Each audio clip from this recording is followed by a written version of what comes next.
Halo Sobat Kimia, selamat datang di Telurium, telusuri jejak karir alumni podcast santai yang bakal ngajak kamu ngulik cerita-cerita inspiratif dari para alumni keren pendidikan kimia.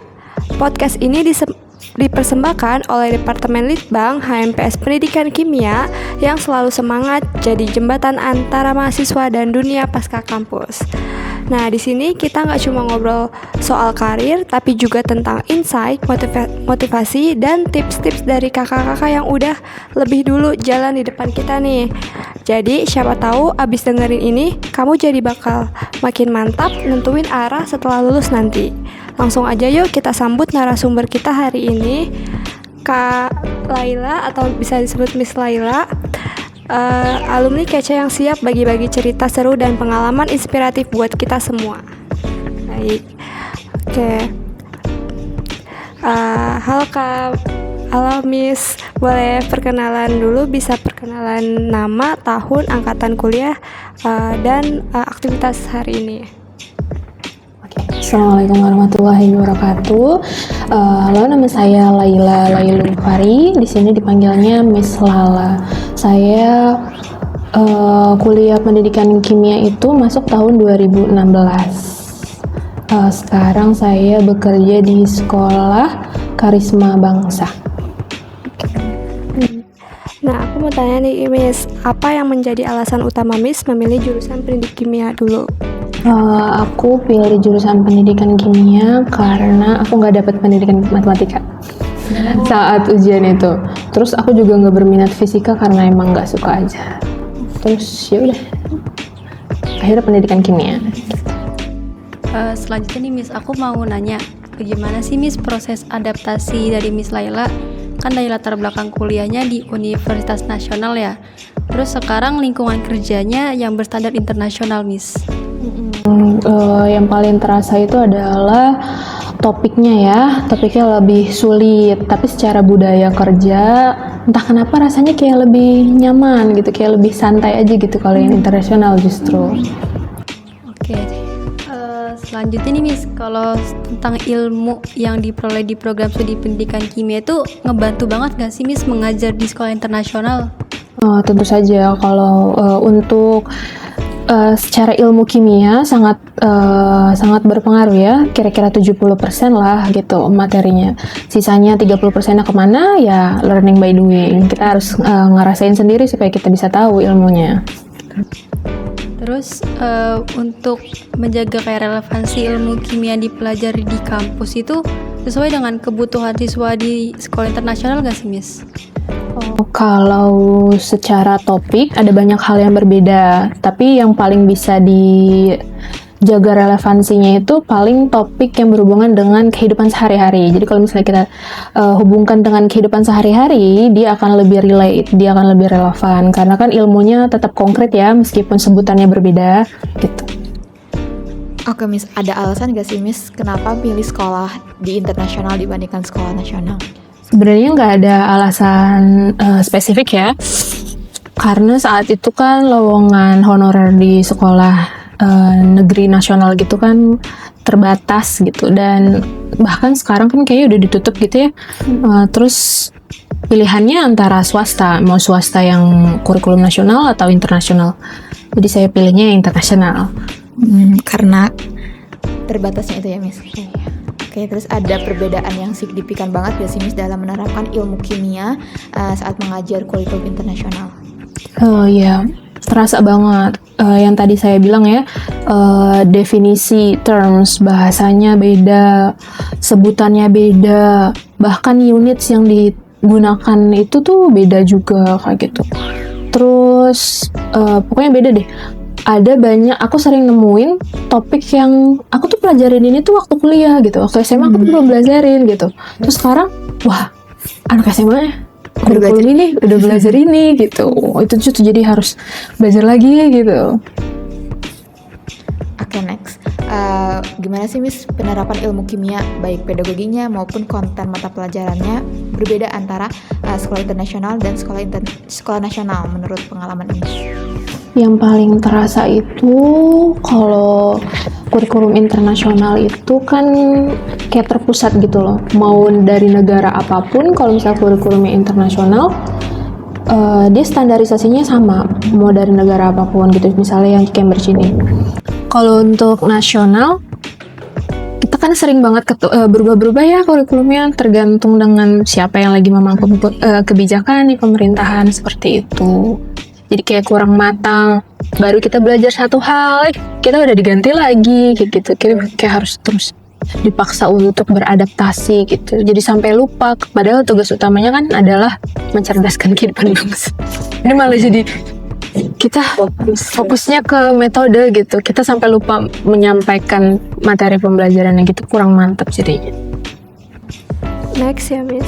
Nah, selama Miss mengajar di sekolah internasional ini, Miss, apakah pernah terlintas keinginan untuk pindah ke sekolah nasional atau sebaliknya? Sebenarnya setelah pernah PLP di Karisma Bangsa ini, aku udah pernah ngerasain sekolah swasta nasional kira-kira 1 tahun gitu. Bukan yang negeri, tapi swasta kurikulum nasional. Dan aku ngerasa budayanya kurang cocok sama aku kayak gitu. Terus udah pernah juga nyoba, waktu itu ada lowongan honorer di madrasah ibtidaiyah negeri ya, itu di bawah Kemenak berarti kan. Dan itu juga aku nggak ngerasa cocok gitu, cuman bertahan 3 bulan. Terus itu kayaknya harus balik lagi ke sini, nyoba lagi gitu. Oke, next Miss. Kira-kira Miss, faktor apa saja yang membuat Miss ini bertahan mengajar di sekolah internasional? Dulu saya kan PLP-nya sebenarnya di Karisma Bangsa itu bukan keinginan saya. Jadi ada teman saya pengen PLP di sini, tapi temen kelas tuh nggak ada yang mau karena kayak takut bahasa Inggris kayak gitu. Terus saya juga kebetulan lagi nggak mikirin mau sekolah mau di mana gitu, karena kan dulu apa mau di sekolah SMA yang dulu aja tuh, SMA 1 Ciputat gitu. Karena dia kebetulan ngajakin, ya udah gitu, ayo aja gitu. Terus setelah udah ngerasain, terus ketemu sama budaya kerja di sekolah yang lain, kayaknya balik lagi deh gitu. Next Miss, selanjutnya menurut Miss, apa keunggulan alumni pendidikan kimia ketika bekerja di sekolah internasional dibandingkan lulusan program studi lain, Miss? Sangat berpengaruh ya, soalnya pandangan masyarakat terhadap sekolah berstandar internasional dan standar nasional tuh sekarang beda banget. Sekarang tuh kayaknya sekolah swasta internasional tuh kayak investasi bagi orang tua. Kayak orang tua tuh bener-bener usaha mati-matian untuk masukin anaknya ke sekolah internasional karena ngerasa hasilnya tuh bener-bener kelihatan beda gitu lah anaknya gitu, dari budayanya, dari cara bagaimana mereka berprestasi kayak gitu. Selanjutnya Miss, kan sekarang Miss sudah jadi guru di sekolah ya Karisma Bangsa ya Miss. Kira-kira langkah apa saja sih yang Miss ambil untuk terus bisa mengembangkan kompetensi mengajar di sini? Sekolah ini bagusnya itu memprovide banyak pelatihan ya. Jadi kalau misalnya sekolah lagi ngadain pelatihan, aku ikut aja gitu. Ntar bisa dapat banyak sertifikasi, jadi bukan cuma sertifikat gitu, tapi benar-benar ada keterampilan yang bisa diambil kayak gitu dan bisa diterapkan. Kalau misalnya kita tidak lanjut di sekolah ini atau mau pindah, kita bisa tetap dapat ilmu dan keterampilannya. Oke. Selanjutnya nih Miss, kan pasti ada tantangan ya. Tantangan terbesar yang Miss hadapi sebagai alumni pendidikan kimia terus pertama kali mengajar di Karisma Bangsa tuh apa Miss? Nomor 1 pasti bahasa ya. Bahasa Inggris. Tapi untungnya tuh yang namanya bahasa itu nggak terikat sama grammar. Yang penting Iya, yang penting conversation-nya orang yang kita ajak bicara itu paham dengan apa yang kita maksudkan kan, gitu. Yang penting kita jangan takut, kita coba terus, kita belajar terus kayak gitu. Terus untuk metode pembelajaran kimia agar dipahami sama siswa dengan latar belakang budaya sama bahasa yang beragam itu kira-kira bagaimana Miss bisa menyesuaikannya? Sebenarnya nggak ada metode tertentu ya. Yang penting tuh setiap mau masuk kelas tuh aku harus benar-benar siap. Aku harus benar-benar belajar. Aku harus bisa mempertanggungjawabkan apa yang keluar dari mulutku.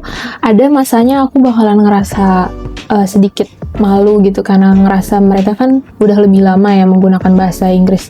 dalam kehidupan sehari-hari. Tapi ada suatu saat nanti akan ngerasa, oh malah berterima kasih kalau mereka mau mengoreksi gitu, kayak gitu. Itu sih paling. Jadi kita belajar bareng-bareng aja gitu sama anak-anak tuh. Oke, Miss, bisa diceritain nggak gimana proses seleksi rekrutmen guru di sekolah internasional yang pernah Miss alami? Kalau yang aku alami kan baru sekolah ini ya, yang kurikulum internasional. Kalau sekolah ini itu sebenarnya nggak ada iklan terbuka untuk rekrutmen. Jadi aku sendiri itu direkrut dari program namanya AFT. Kayak UIN juga sering dapat pengumumannya siapa yang mau daftar AFT kayak gitu kan. Biasanya untuk mahasiswa tahun terakhir atau mahasiswa yang sudah lulus kayak gitu biasanya. Nah itu biasanya kira-kira 6-9 bulan programnya. Habis itu kita ditawarin. Nah selama program itu kita ada tes juga. Ada wawancara beberapa kali, ada tes kayak gitu. Kalau misalnya cocok, kita bisa ditaruh di sekolah ini atau sekolah sister school yang ada di seluruh Indonesia, bahkan di luar negeri kayak gitu. Terus ada itu sekolah ini juga punya yayasan, ada kerja sama yayasan gitu. Nah yayasannya itu memprovide pendidikan untuk mahasiswa tertentu, atau itu tuh nanti kalau mereka lulus mereka bisa balik lagi ke sekolah yang sekitarnya gitu. Berdasarkan tadi kan program akademik ya, Miss. Oke, kemudian ada kiat-kiat gak, Miss, buat calon guru yang ingin berkarir di sekolah internasional? Yang kiat-kiat paling nomor 1 ya itu bahasa sih. Bahasa Inggris itu bahasa Inggris yang biasa kita pakai untuk percakapan sehari-hari sama bahasa Inggris untuk pendidikan itu kan beda gitu. Kalau bahasa conversation sehari-hari itu kan kayaknya udah dasar ya, harus gitu. Pendidikan kimia juga kan punya bahasa Inggris sama bahasa Inggris pendidikan kayak kalau nggak salah ya. Mata kuliahnya kayak gitu. Terus yang kedua itu kemampuan dalam menggunakan teknologi. Oke, teknologi berarti. Kemudian ada pesan atau motivasi yang ingin Miss sampaikan kepada mahasiswa pendidikan kimia yang bercita-cita mengajar di sekolah internasional? Yang pertama jangan takut, yang kedua harus terus-menerus mau belajar, karena belajar itu sumber hidup gitu. Jadi kalau ada kesempatan baiknya dicoba, diambil, nggak apa-apa kalau misalnya nanti nggak dipanggil gitu. Mungkin nanti akan dipanggil di tempat yang lain yang lebih baik kayak gitu. Karena misalnya dari program AFT yang aku jalani ini, itu tuh kita udah bisa mengetahui bagaimana program kurikulum Cambridge ini berjalan kayak gitu. Sedangkan kan di kampus kita kan nggak tahu ya, kita nggak di-provide tentang kurikulum Cambridge tersebut kayak gitu. Terus bagaimana menghandle kelas, kayak resource dan semacamnya. Jadi itu kalau ada kesempatan tolong dimanfaatkan sebaik-baiknya. Wah, keren banget nih podcast hari ini bersama Miss Laila. Nggak kerasa ya teman-teman, kita hari ini penuh banget sama cerita menarik oleh Miss Laila yang berharga dari kakak alumni kita sendiri, yaitu Miss Laila dari Pendidikan Kimia. Terima kasih banyak buat narasumber Miss Laila. Kita juga udah nyempatin waktu juga dan berbagi pengalaman yang luar biasa. Nah, semoga apa yang dibagikan hari ini bisa jadi bekal dan motivasi buat kita semua nih, terutama yang masih menempuh perjalanan di dunia perkuliahan. Nah, podcast ini dipersembahkan oleh Departemen Litbang HMPS Pendidikan Kimia dan akan terus hadir ngasih ruang untuk cerita, inspirasi, dan ilmu dari para alumni hebat kita. Nah, sampai ketemu di episode berikutnya ya. Tetap semangat, tetap berkarya, dan jangan lupa jadi pendidik yang enggak cuma ngajarin rumus, tapi juga nyalahin semangat. Oke, bye-bye Sobat Chemistry.